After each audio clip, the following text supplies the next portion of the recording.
closer and put it right along this line. See if you can hit my off stump. My name is Rory Robertson. I'm 50 years old. I'm a father of two young boys, 9 and 11. Rory Robertson hasn't always been such an active dad. 5 years ago, he couldn't keep up with his growing boys. He was a self-described fatty. Someone showed me, take the sugar out of your diet, you lose the weight easily, and you have a happy life. And that's where I am today. In the space of 8 months, he dropped 10 kilos by cutting all added sugars from his diet. The secret was getting rid of all the processed foods and sweet drinks. Like avocado. Knowing how easy it was to lose weight by removing the sugar from his meals, he couldn't believe it when he read this article in a leading national newspaper featuring one of Australia's top nutritionists telling readers sugar is not so bad. Professor Jenny Brown-Miller questioned national dietary advice to limit sugar intake because Australians have been eating less and less sugar and rates of obesity have been increasing. I sort of knew that was a bit bizarre, so I'm wondering, like, what data they got, to base this story. This Australian paradox is the consistent and substantial decline of added sugar consumption from 1980 to 2010. Between 1980 and 2010, Australia's obesity rate tripled. There's no dispute there. But what has been fiercely argued for the past 5 years is the role sugar has played in making us overweight and sick with preventable diseases. The Australian Paradox paper, whose authors are Sydney University's Professor Jenny Brand-Miller and Dr Alan Barclay, say sugar can't be to blame because over the past 30 years we've actually consumed less and less of it. Australia sugar intake has been declining for the last 30 years. Over the same time period, obesity and diabetes in Australia have tripled. Professor Brand-Miller's theory about the harmless nature of added sugar was one of the public health messages recently delivered during Sydney University's annual gathering of the world's best science students. 140 young people were hand-picked to hear a lineup of scientists billed as inspiring research leaders. So, something to think about. So, if it's not sugar, what is it? All right, another graphic I only made just recently. It's not the soft drink. Professor Brand-Miller's Australian Paradox paper was first published in 2011 in the e-journal Nutrients. Since then, the research has been cited 81 times by various academics around the world in prominent health journals. The Australian Paradox paper has also been quoted in the Federal Parliament at least twice in support of Australia's sugar industry. The Australian Paradox, a statistical decline in sugars intake over the same time frame that overweight and obesity have increased. And the name of the report says exactly what the report found. The other author was Dr Alan Barclay, the Chief Scientific Officer at the Glycaemic Index Foundation and a spokesman for the Dietitians Association of Australia. Now, the Dietitians Association of Australia have also come out saying that this attempt to demonise sugar and link sugar directly to obesity is not helpful. The same view is shared by the Australian Diabetes Foundation. Now, Dr Alan Barclay, who I've just talked about before, he is actually quoted as saying, sugar is not the issue. The Australian Paradox paper has also been used to argue against a sugar tax here at the Beverages Council website, where it quotes that inverse relationship over 30 years between obesity rates that have tripled and consumption of sugar through sweetened drinks that have reportedly fallen. Despite the Australian Paradox paper's influence on the public health policy debate, its findings are not supported by a number of the country's leading nutrition scientists and researchers. My name is Amanda Lee. I'm Professor of Public Health Nutrition here at the School of Public Health and Social Work and the School of Exercise and Nutrition Science at QUT. I had the pleasure of being the chair of the NHMRC Dietary Guidelines Working Committee during the recent review. I'm Karen O'Dea. I'm the Professor of Population Health and Nutrition at the University of South Australia, and I've had a strong interest in Aboriginal and Torres Strait Islander health for many decades now. Yeah, I'm Rosemary Stanton. I'm an independent nutritionist, though I am attached to the University of New South Wales in the School of Medical Sciences. I've been working in this area for about 50 years. I'm Waveney Rickers. I'm a Senior Research Analyst at the Telethon Kids Institute in Perth, Western Australia. Hello, I'm Marion Nessel. I'm the Paulette Goddard Professor of Nutrition, Food Studies and Public Health at New York University. I write about food politics, and I spent 2 months this winter, your summer, in Sydney working at the University of Sydney at the Charles Perkins Centre. Our research showed that the Australian Paradox paper was based on inaccurate data. I'd say ignore it.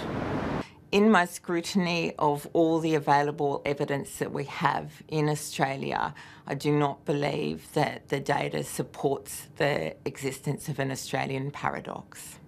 The Australian Paradox paper relies on 3 main data sets to support its conclusions.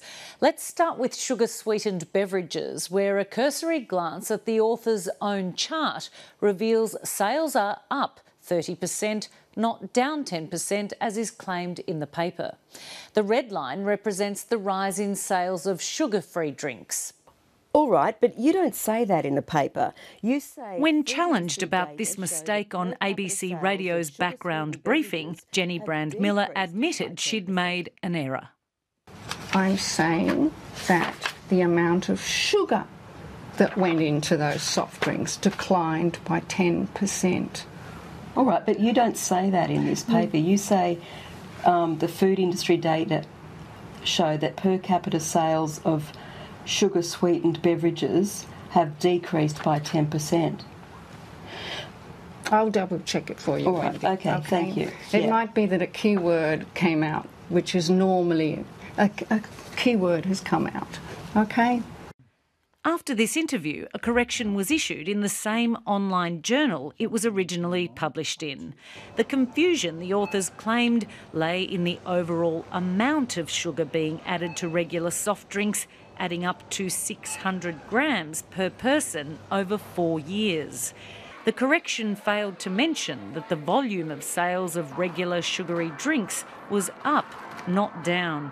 This includes higher sales of so-called sports drinks like Powerade and iced teas, as well as regular soft drinks like Coke, Fanta, Solo and Sprite.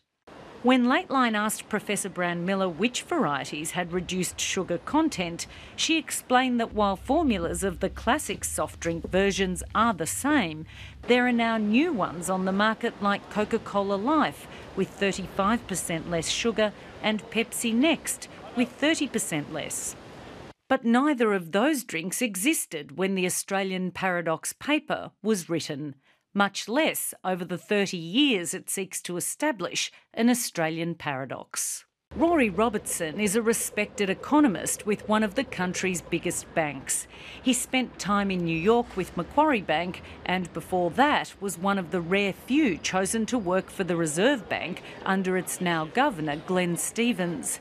He's spent the past 5 years arguing for a retraction of the Australian Paradox paper, claiming it's a menace to public health. I left the Reserve Bank in 1994 with a genuine sense of what quality control is. I wrote a newsletter for a decade and a half where I agonised over every word, every sentence, every paragraph, every chart, every page, so I know what quality control is. The core of the dispute between Rory Robertson and the authors is not about science or nutrition, it's about simple arithmetic.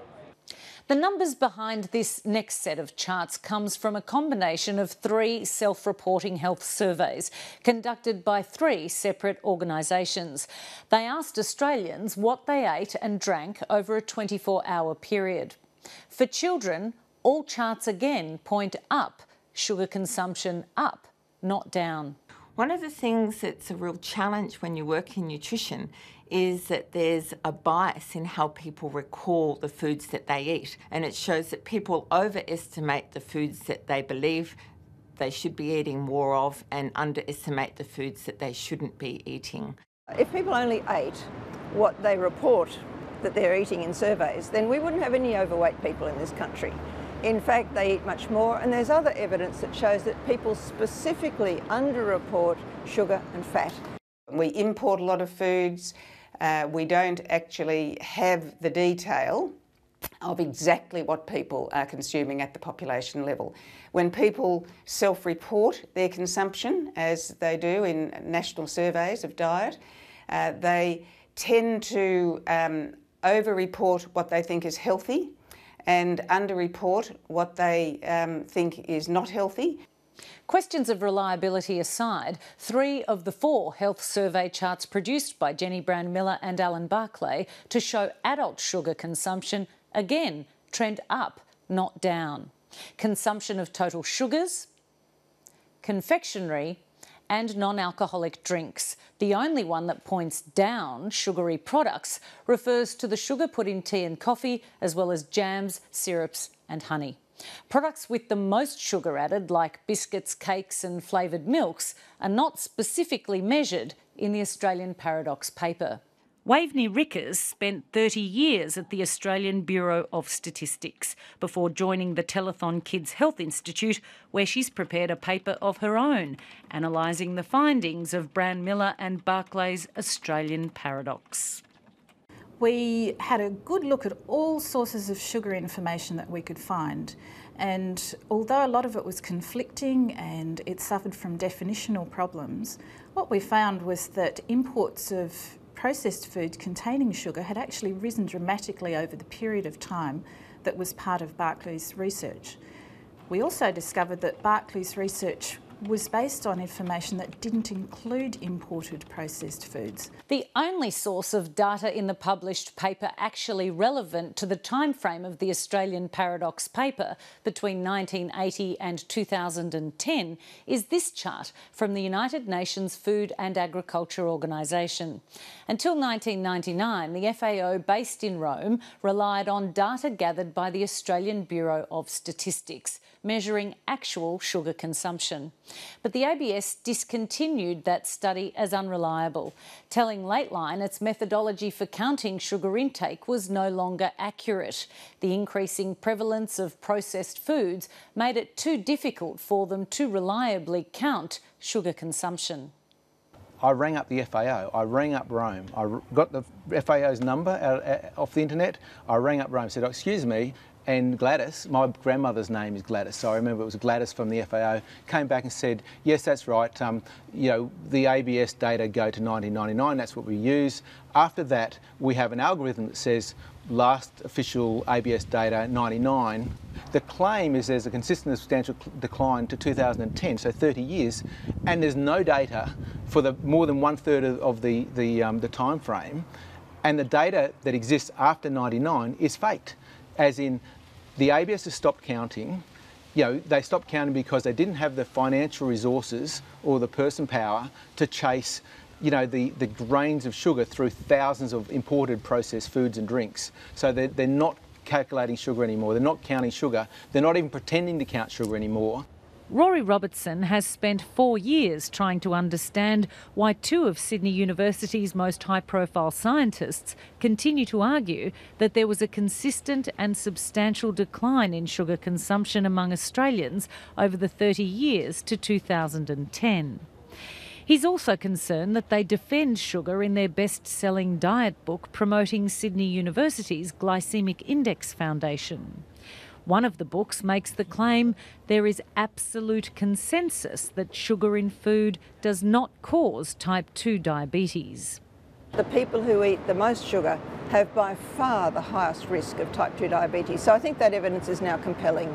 where more and more studies are coming out practically every day that link high sugar consumption to a whole host of diseases: weight gain, obesity, type 2 diabetes, heart disease, liver disease, and many other problems. And like everything else, it's a question of quantity. Some people eat much more sugar than other people do, and those who are eating the most are the ones who are most at risk. Sales of bottled water and other non-caloric and low-calorie drinks are rising, while the sales of... Earlier this year, Marion Nessel spent 2 months with the Charles Perkins Centre, Sydney University's purpose-built facility tasked with finding better ways to solve Australia's obesity and diabetes epidemics. She delivered lectures on the perils of food industry-funded research. In the audience was Rory Robertson. When you leave Australia and leave with our best wishes, I want you to remember 2 words: Australian paradox.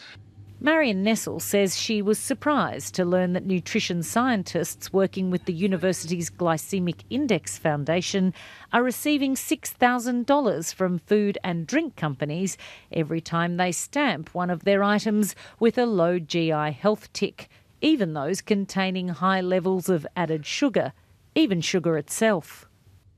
I don't know what to say about the glycemic index. People don't eat individual foods. They eat mixtures of foods, and that changes. When you mix foods, you get some kind of mixture of glycemic indices. But when I was in Australia, I was extremely amused to see a logo from the Glycemic Index Foundation on a pound of plain ordinary sugar. After persistent prodding by Rory Robertson, Sydney University launched an inquiry into its Australian Paradox paper, headed by an independent scientist. The inquiry cleared Professor Brand-Miller and Dr Barclay of misconduct, but the report did observe that Dr Barclay's acceptance of a fee from Coca-Cola might not have demonstrated good judgment. It recommended Professor Brand-Miller and Dr Barclay publish a revised paper that clarifies the key factual issues examined in the inquiry. Almost 2 years later, that's yet to happen. Professor Brand-Miller says that's because she's waiting for new data from the Australian Bureau of Statistics that will analyse sugar consumption from those national health surveys. It's true I've been a determined pest on this matter, but it was shocking to me that the highest levels of nutrition science in Australia not only can publish whatever nonsense they want, but no one really has helped me in promoting a retraction of the paper.